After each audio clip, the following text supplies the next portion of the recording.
আওয়ামী লীগের অধীনে গত ৩টি সংসদ নির্বাচনের দুটিতেই অংশ নেয়নি বিএনপি সহ বেশিরভাগ রাজনৈতিক দল। তবে সুষ্ঠু নির্বাচনের আশ্বাসে ২০১৮ সালে ঐক্যফ্রন্টের ব্যানারে বিএনপি সহ আরও কিছু দল ভোটে গিয়েছিল। ওই সময় নির্বাচন কমিশনের নেতৃত্বে ছিলেন সদ্য গ্রেপ্তার হওয়া KM নুরুল হুদা, যিনি পরিচিতি পেয়েছেন রাতের ভোটের কারিগর হিসেবে। আর ২০১৪ ও ২০২৪ সালে একতরফা নির্বাচন আয়োজন করে সমালোচিত ও নিন্দিত সাবেক CEC কাজী রকিবউদ্দিন ও কাজী হাবিবুল আওয়াল।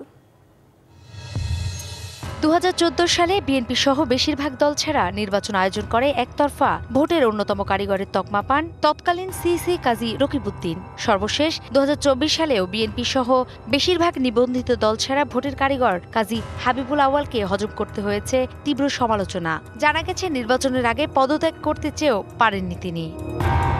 তবে বিগত ৩টি নির্বাচন কমিশনের মধ্যে একমাত্র ব্যতিক্রম ছিলেন সাবেক নির্বাচন কমিশনার মাহবুব তালুকদার। স্রোতের বিপরীতে অনিয়মের বিরুদ্ধে সরব থেকেও প্রশংসা কুড়ানো এই কমিশনার ২০২২ সালের আগস্টে মারা যান।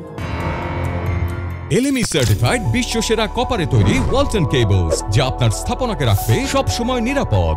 তবে বেশিরভাগ দল অংশ নেওয়ায় নুরুল হুদা কমিশনের সামনে ভালো নির্বাচনের দৃষ্টান্ত তৈরির সুযোগ থাকলেও ব্যর্থ হয়েছেন তিনি। অনেকে মনে করছেন এই কারণেই তার প্রতি বেশি ক্ষোভ প্রকাশ হয়েছে।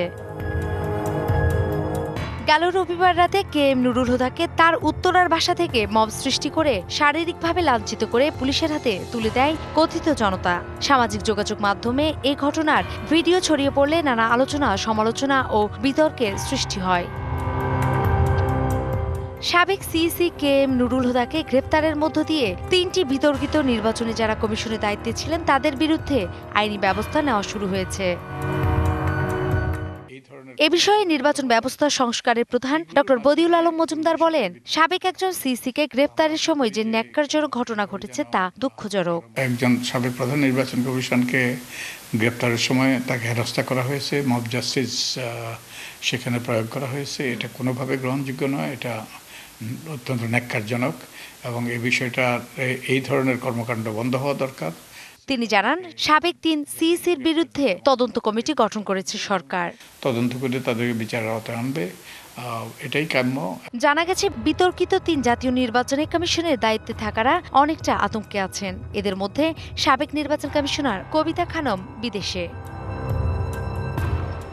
নূপুর মাহমুদ, DBC নিউজ, ঢাকা।